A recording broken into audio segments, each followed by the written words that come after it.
where do you stand on the Great Reset the Liberals are planning on introducing? Well, let me just say that, first of all, what is this Great Reset? Pierre Poilievre, the federal conservative finance critic, recently raised concerns about this, and then he was attacked by some in the media and by the Liberals for supposedly circulating conspiracy theories. Well, the Great Reset is actually the name of a book by a very prominent advocate of it. His name is Klaus Schwab. He sent me a copy. I guess he sent one to probably every government leader around the world.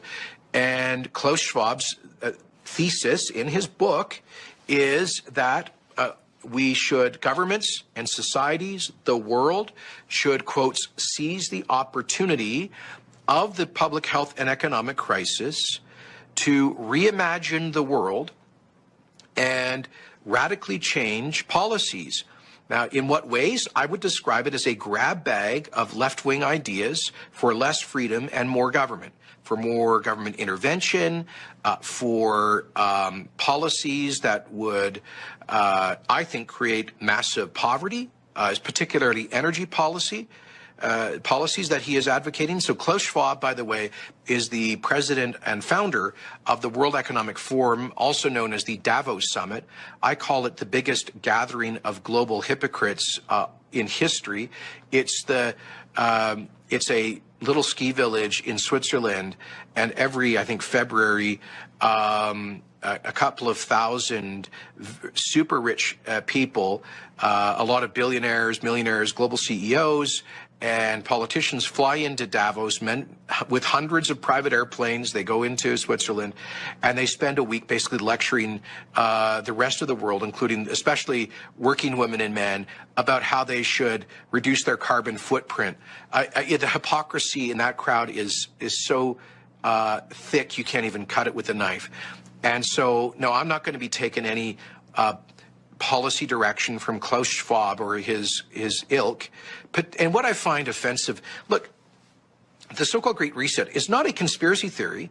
It is an actual set of concrete proposals being advocated by some very influential people, and including apparently by Prime Minister Trudeau, who clearly alluded to it, referred to it, quoted from it, the Schwab theory, in a speech he gave to the United Nations a couple of months ago. So it's not a conspiracy theory to talk about that. Those are the folks advocating it.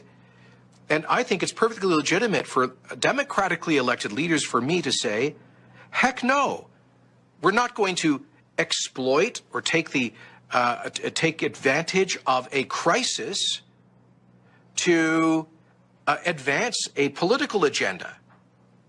If we're actually all in this together, like we keep saying, then how about we focus on the crisis, on protecting lives and livelihoods, helping people get through this, and how about after that, instead of exploiting the crisis to impose on democratic societies a whole bunch of failed socialist policy ideas, how about instead we get refocused on generating economic growth, on recreating some of the trillions of dollars of wealth that will have been destroyed, of restarting some of the hundreds of thousands of businesses that will have gone under, of obsessively focusing on getting the millions, the tens of millions around the world back to work. Those who have suffered most in the COVID era have been the poorest around the world. And so the notion that we would then drive them further into energy poverty through Klaus Schwab's policy agenda is, I just frankly find it offensive. So no, it's not a conspiracy, and nor is it a conspiracy theory. I think it's just very distasteful and regrettable that influential people would explicitly